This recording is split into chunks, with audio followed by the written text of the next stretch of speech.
little bit more reserved and you find different areas of play for yourself. Here we are back into game 3. Let's see what else these guys can manifest here on the LCS stage. Immortals versus Phoenix1. I'm pretty interested to see if there are going to be any big adjustments in pick ban, because it has been relatively similar compositions being run by the teams, and you know, Zach has not come through pick ban at all yet. We'll see if he's going to get banned out yet again, or if Flame wants to go back to something, you know, kind of dominant in the top lane. You could go for the early reaction again, but I do think it could be a good idea to look for a counter pick for him as well with something like Fiora. Zach attack is gone. Xayah as well. I don't think they care about the combo, but Xayah can be taken out to stop that. And that is a change, because Xayah was not banned last time around. You know, has not been picked at all in this series so far. So perhaps worried about the Xayah Rakan combo. You don't obviously have to ban out both if you just are worried about the combo, not an individual piece. Oh. A lot of respect to that Thresh. Props to the Ole. Ole, you know, is a very strong, aggressive support player, and I think that Thresh is one of the stronger ones in the meta right now. Is even seeing a lot of success in solo queue and stuff. So it is something that you have to be very wary of, especially in combination with someone like an early ganking jungler such as the Elise. You can always set those up, and it can be pretty powerful. Phoenix1 looking again for that Lulu. May even hit the Caitlyn right off the bat. They see jungler though. What are they doing? I am actually so surprised that it's an a first pick Shen, and yet again they're so they're gonna take away Elise from Smithy, but this could be a Caitlyn Lulu, you know, first round. You can still counter pick top lane. I feel like some of the drafting priority has been a little bit surprising to me in this series. Shen is not something that was super successful in game 1 or anything like that. Kled should be fine into that. Zig also does play Gangplank, which I think is actually quite a good matchup against Shen, because you can honestly usually farm out the lane pretty freely and then kind of outscale. So there's certainly a lot of answers there, but it does allow Immortals to have, you know, more of kind of a proactive style, you know, that global ultimate and things like that. Immortals just really aren't bothered by the Lulu. So you can have it, not something we necessarily want.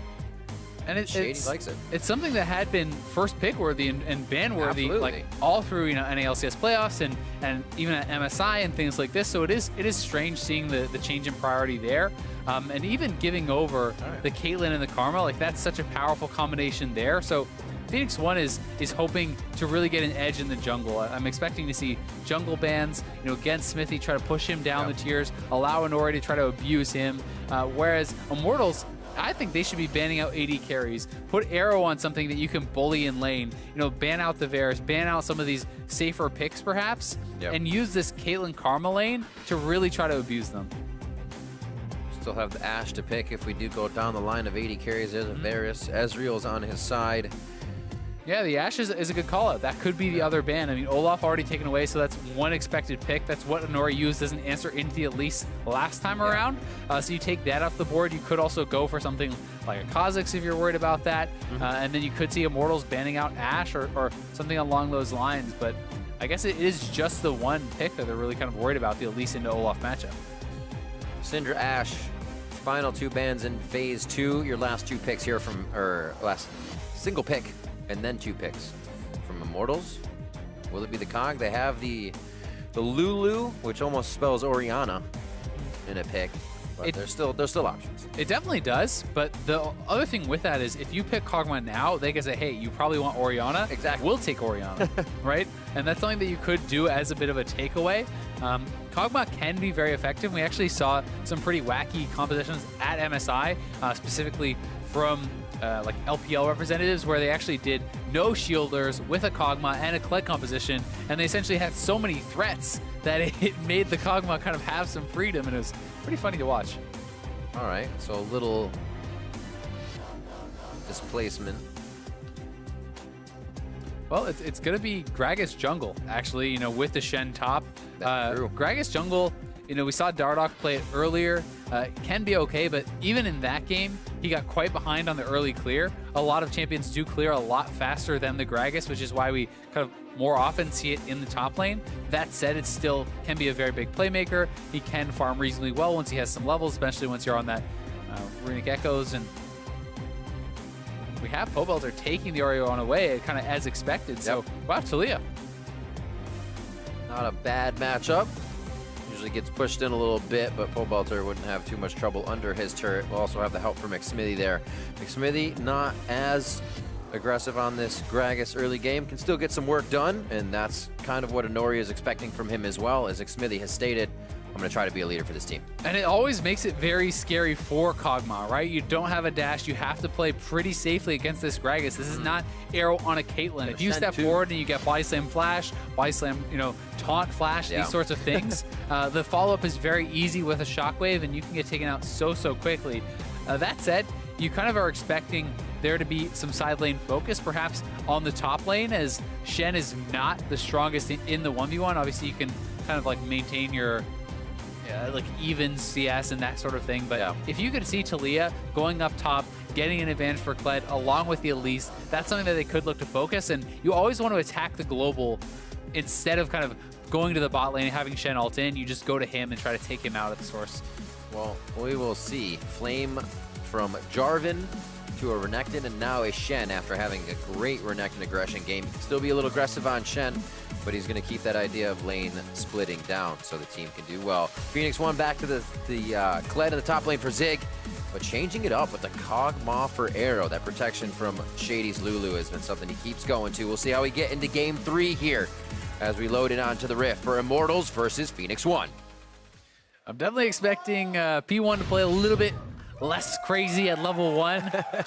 I mean, Kled, yes, running around in the jungle. Yeah, I mean, Zig got bullied pretty hard, but you have to remember level 1 was Renekton getting a first blood, and then at 8 minutes they got aced. So that's true. It's like he started from so far behind that game that in a easier matchup and a more even matchup, you certainly expect to look a little bit differently. And Arrow going to be going with that Doran shield, try to survive some of the poke here from Cody-san. And Cody-san, feeling like they have a big edge in that 2v2, will go to the Doran's blade and try to be poking out and kind of pushing in.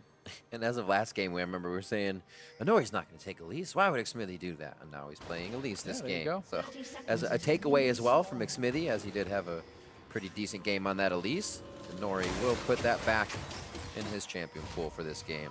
And it can be smart because you've seen Smithy play it twice in a row now. Force him to show you something different. Force him to prove comfort on another champion. So that's definitely something he's looking to do. And Nori can certainly play the pick. It's not like it wasn't something he could do. It's just that in general, I see Nori as a player who prioritizes a lot of other junglers over this. And this start pretty interesting. P1 is doing the crazy level 1 stuff again, but they can get collapse on. Oh, that's the ignite hit. Oh, last shot. 100 health left. Here comes not the going to team. burn through that. Body slam. No, it doesn't decide to. You had to say something, Hazel. Now we're going to get it.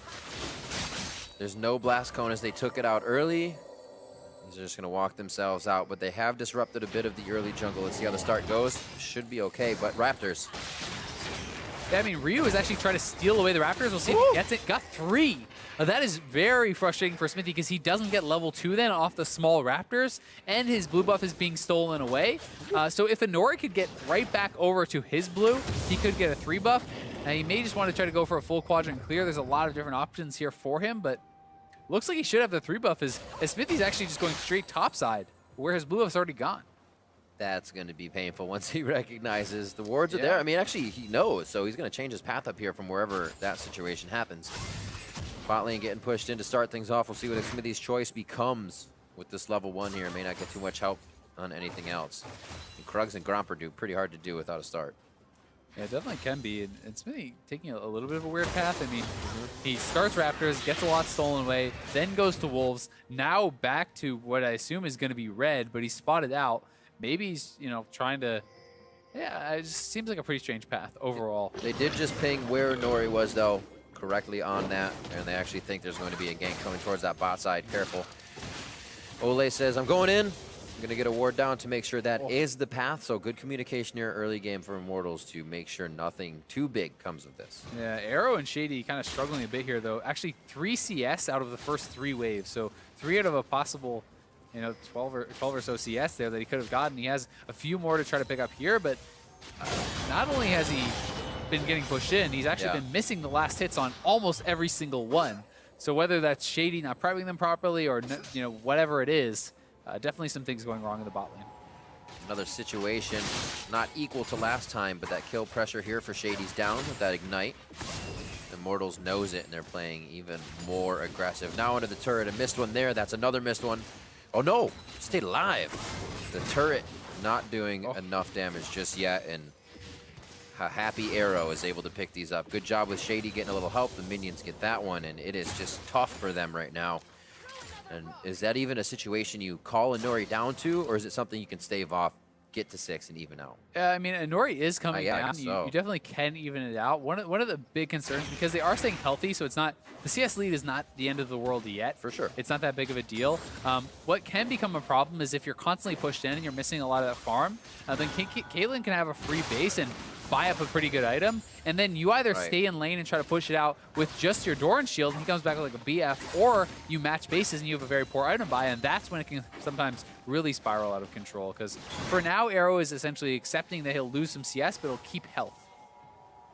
Smithy is unspotted. He can body slam flash here. Blast through. That's going to be Arrow almost going down. There's the heal. There's the help picks. A few more shots as the Peacemaker just to the left. They're going to go ahead and retaliate a bit. Nori's here now, too. Could find a kill. He's over a ward, so the team's going to know to pull down to that bot side. They haven't seen him yet, though.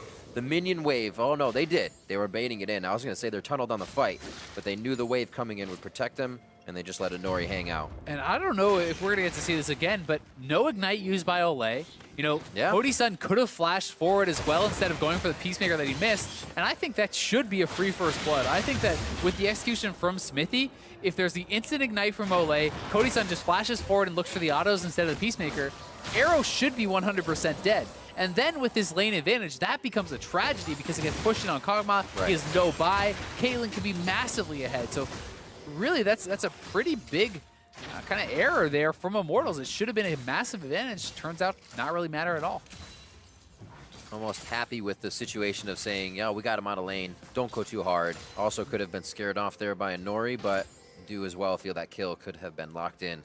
The thing is, it's like, yes, Inori could come down, but if you kill off the Kog'Maw right away, there's no return damage onto Smithy, and then you have a very healthy 3v2. So, that is the big argument for making that play. Of course, you can be scared of the Elise, and obviously he was. Whoa. Just a quick body slam in, over the wall, Flame, a quick flash taunt. Very, very fast as they wanted to get that kill. Flashing Inori as well. Flashes all around, everyone's safe. Yeah, trade of flashes there, top laner for the jungler. Inori should be okay with that, knowing that flashes are down for both Smithy and Flame. That gives Zig actually a lot of safety. As a jungler, you're usually okay to make a trade with a solo laner on that summoner because it gives your solo laner so much more safety in that 1v1 or even in the 1v2 with a potential gank, because Shen and Gragas not having flash, there's not much of a way that you should be able to kill off Zig. This is great by Cody-san and Olay as well. You only be worried if they're not doing this, right? Caitlyn, Karma, you are supposed to push in a Kog'Maw lane, but it also feels good to be doing this to Last Split's MVP. It's still going to be scary late game if they allow him to keep farming like this. It doesn't mean he's been shut down just yet. Yep, and they need to keep getting damage on the turret. You don't just push it in. You need to chip away that turret, look for that first turret gold. Ryu was threatening the actual surf down to bot lane and looking to turn that around, but he was on a ward, so Immortals backs up until he has to go back to mid lane. A little push down from Zig, make sure his ward and himself are safe. That's it, oh my word. Just a bit of a gold lead here, about 400 for Immortals. No real objectives to grab. I do feel that they can get this Scuttle Crab and then work a bit of the dragon area. Ryu should see this ward pop if he stays in the brush. But no Gragas to be found as they see him in mid. Yep. So nothing going to happen quite yet, but I mean, Inori is working his way down towards bot lane. Smithy is moving up towards mid, so definitely potential plays on both sides. Smithy not level 6 just yet, though, so not going to have that big ultimate available, and Inori will be a lot stronger than him. He's got to find it, possibly on this camp right here. Everybody else has it on the right side except for P1's bot lane. Oh, Nori steals it away. No 6, yet 4 Smithy still. And Inori has already hit that a few camps ago. Yeah, very nice. I mean, he saw that Smithy had already used his barrel. He's down a level, so he doesn't even have the smite combination. So Inori is able to take that away very easily. And continue his pressure, trying to take something away from Gragas really at every opportunity. Basically sitting at 90% of that level 6. And waiting. Luckily, P1 not in a position to make a move that would require the explosive cast. And we haven't seen too much of this island just yet. No teleports, no stand uniteds, as those have just come up. But a lead here for Flame as he starts out on Shen in game 3. Yeah, and Shen is pretty strong into these melee matchups early on before they build up much damage. Yeah. He has early tabbies, which is very good against Clyde here too. So he can, bully and push a little bit. But as you get more and more items, you get some of the arm pen, some of the lifesteal on Zig, those longer trades stop going your way. Maybe first, or I should say second time, the junglers catch a glimpse of each other. Here, quickly smited out. Pobelter has one for himself. Give one over to Smithy. Yeah, I think Smithy actually meant to take it because it was the smite at the same time as the auto, but Pobelter got it. It's still pretty nice for Pobelter if he can actually, get in range, not just for the true damage and that burn on the red, but also a lot of it is about the HP regen that you get from that red buff. So when you're out of combat, yeah. And it's going to help you out against Ryu, who's going to be trying to poke you down. Hits from Zig. Might even look to get a Scarl reset on this one because he knows it would be safe, but stays out of the competition for now, and Flame nicely pulling it back to the turret. He's going to be able to soak up at least 2 waves on this. Yeah, and one of the smart things about that from Flame, the little move to the side, was actually to delay the minions from getting to the turret. Yeah. He pulls the aggro, and then you actually have that wave denying your own wave. So denying away last hits and experience and putting Zig in this position where he has to move up very vulnerable. And that's actually causing Zig to back. He's going to get a fresh wave to himself. Obviously, the teleport will come in, but look how far up Flame is. That is nice. 88 to 65. You can see the discrepancy there now. It doesn't mean Zig can't clear that wave up when it gets to him, but things are big, and it may mean that wave pushing could be Flame teleporting safely to another lane. Yeah, I mean, they have yet to use that stand united, so you definitely want Smithy with this ultimate, with his flash available, to be looking for a play and use that in combination with the Shen. So ideally here, Shen shoves out top lane, Smithy goes bot lane, body slam flash with the Shen ult coming in onto the Kog'Maw, take down arrow, and then try to go for that early Infernal. That's the kind of play you want to see. So is this actually now on Immortals? Obviously, they're scaling up a little bit as well. I was going to say to make a move, and they are going to. Pobelter hit over Unraveled Earth, but they're able to drop Inori immediately as they start working the ground, forcing the flash now onto Ryu. A great series of plays in favor of Immortal. Yeah, great job. I mean, they knew Inori was in that bush. Smithy gets vision, immediately takes him out with that play, and now they're going to execute on the Shen ultimate. You can see him backing off. He's getting ready for the dive.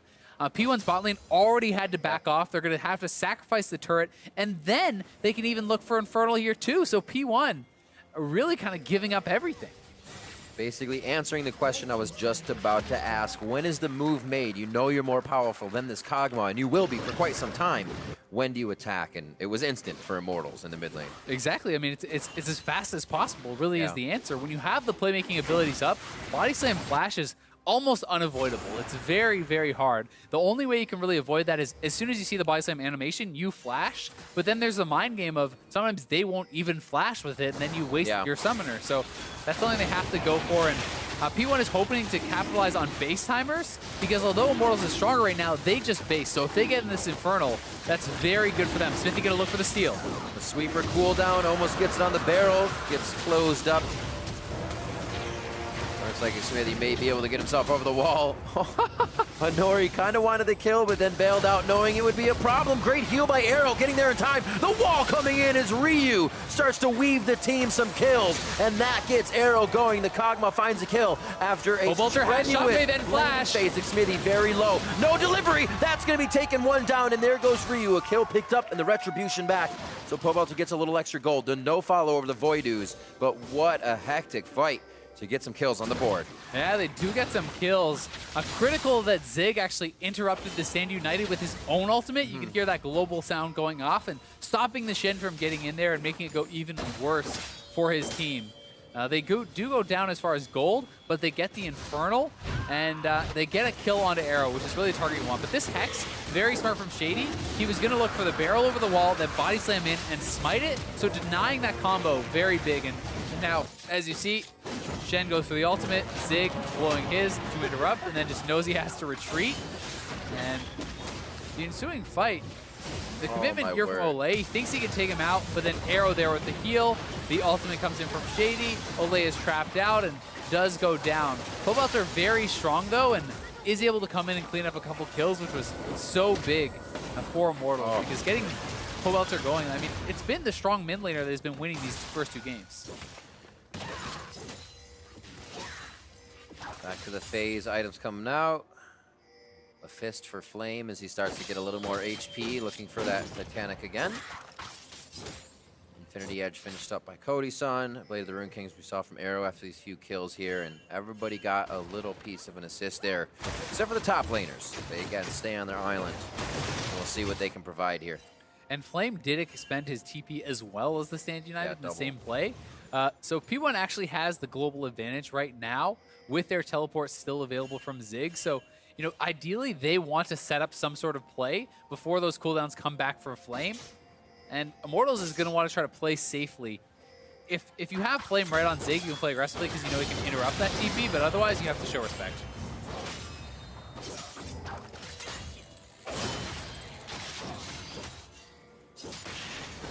Like anything is going to happen top anytime soon with these teleports being up. Mid lane seems to be the game now, coming in for Immortals. And the wave here, they do have a few wards behind this turret, so if they need to make a move, they can. But that move may just be away here as they see Talia coming around the side. They're just trying to wave clear this out. Smithy does have Flash very soon, and that's when he can go for another big play if he wants to. That should coincide pretty well with the Stand United. So, you know, Immortals is going to want to try to make another play around that timing. And once again, they are in a situation where you don't want to give your opponents too much time to scale. They have a very, very strong team fight this time, but still, it's a Kog'Maw and it's Arrow, so you don't want to allow him to just kind of free farm and delay.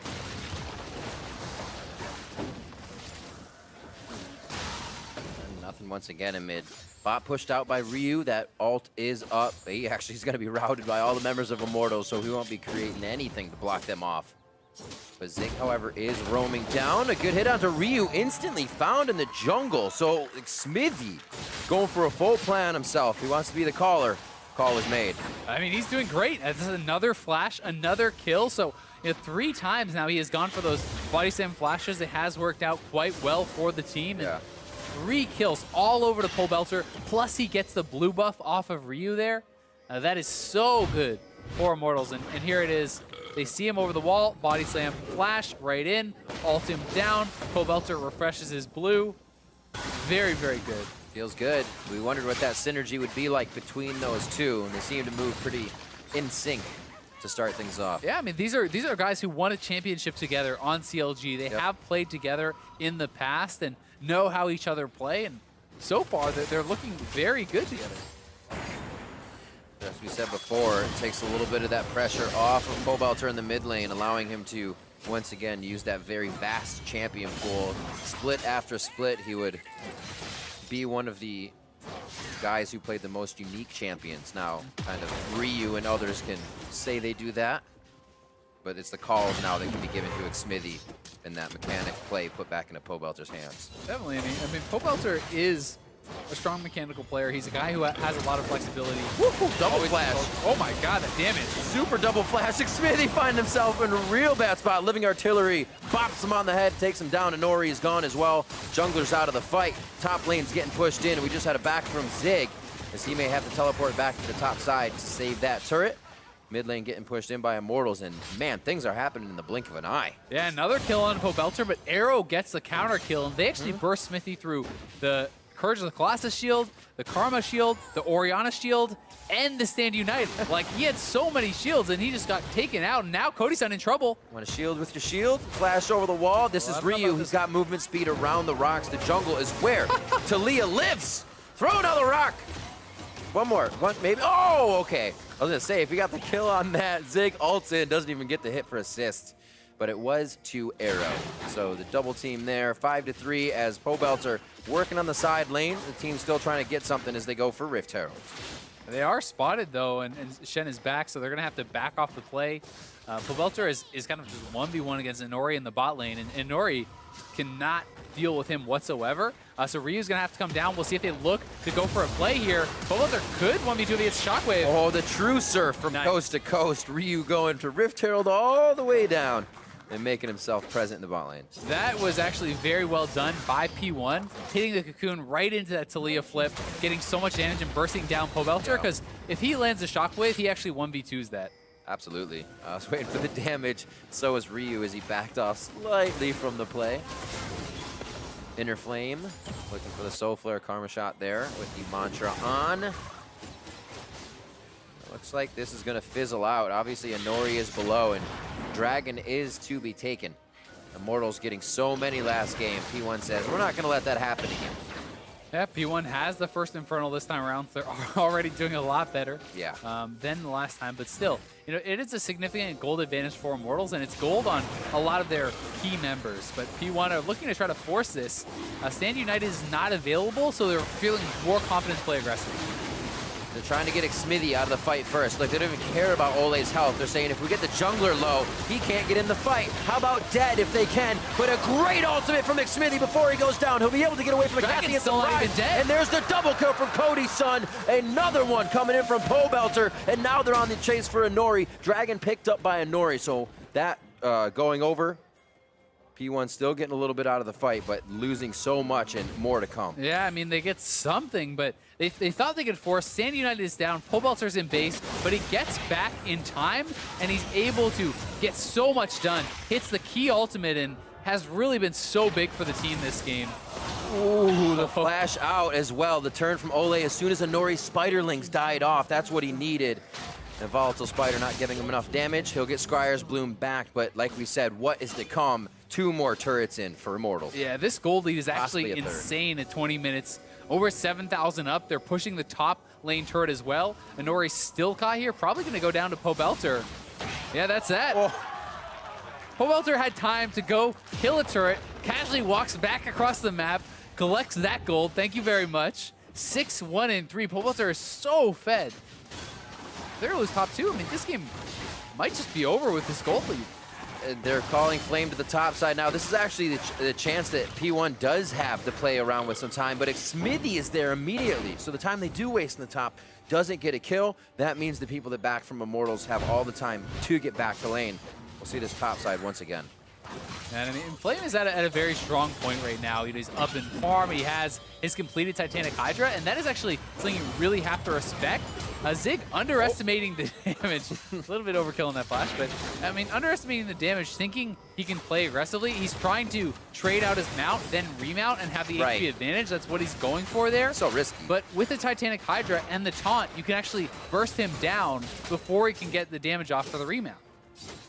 Well, I'm sure there's kind of a few situations you play that in, you're like, oh, I think I played it wrong, I'll try it again. But what if Flame does play it even more correct, right? Yeah. Plays that counter onto Zig, it just gets that much more out of hand, and already it's getting tough. And a lot of the thing is, when you play against a lot of Shens, you know, especially if you're playing in solo queue and stuff, so many people will simply go for like a Sunfire Cape first, right? And the damage is very different than it is against someone with a completed Titanic Hydra. So you're not always used to these different damage thresholds and that the different builds can bring.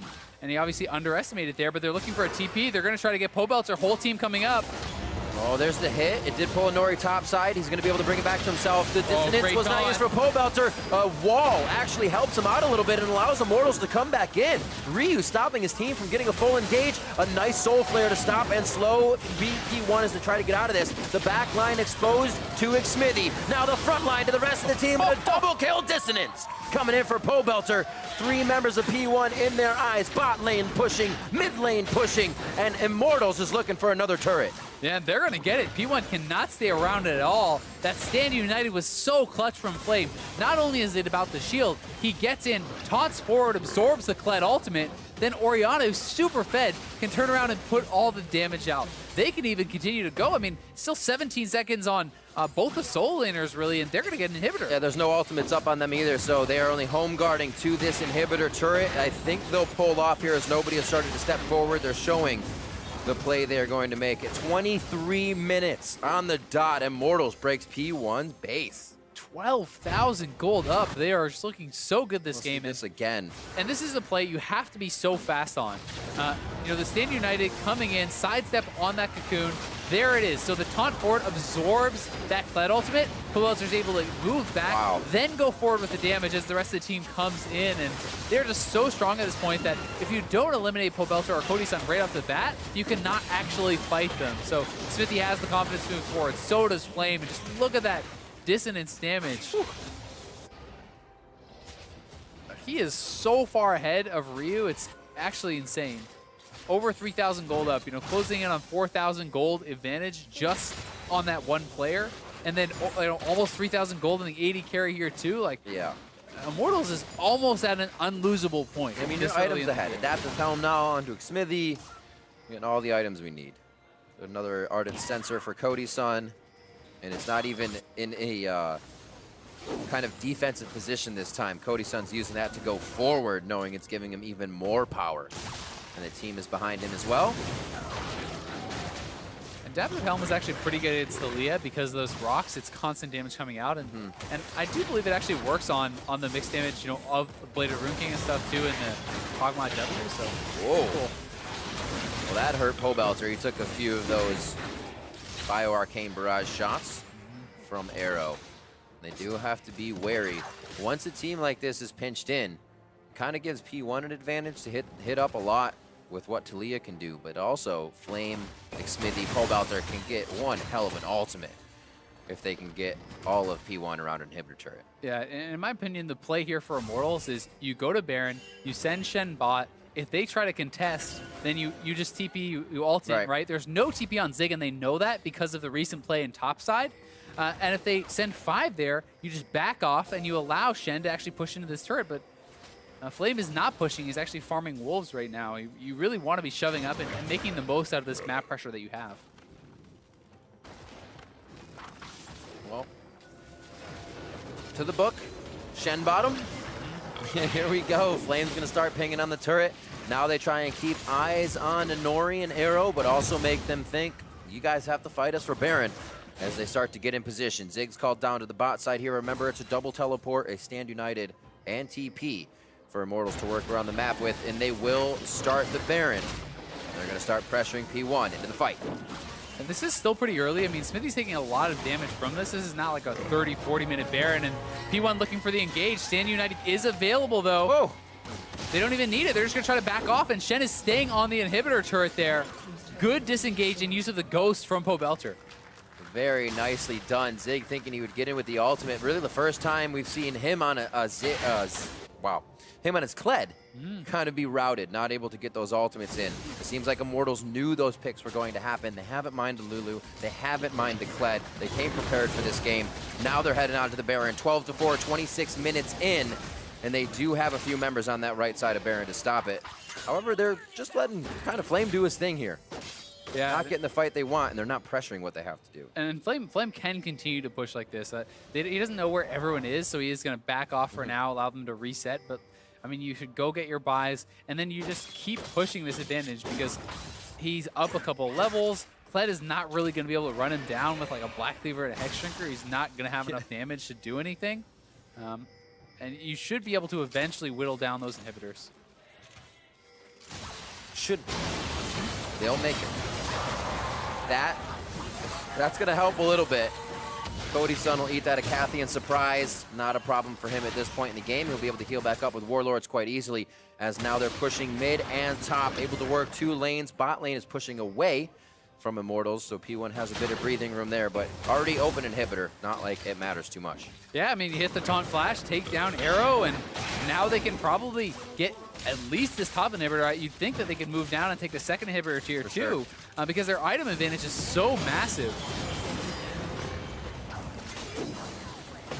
A lot of it at this point has been that safe play. We did talk about the third game and how some things change. They're not hesitation, but more tempered or measured in their engages here to make sure that they don't go down, going for that second inhibitor. Yeah. They're going to do it safe, go for the wave, then push themselves. They certainly have been very careful. I mean, it's game 3. For sure. You definitely don't want to throw away the advantage. You know you're massively ahead, so it makes sense. You know, why risk it kind of situation.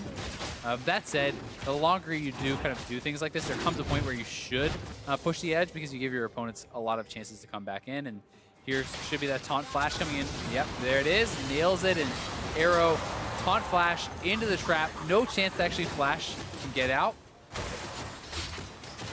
Not much chance really left in this game, you have to feel, as Cody Sun's going to go back and buy. He's going to be at least a full item ahead of Arrow, and so strong in the team fight.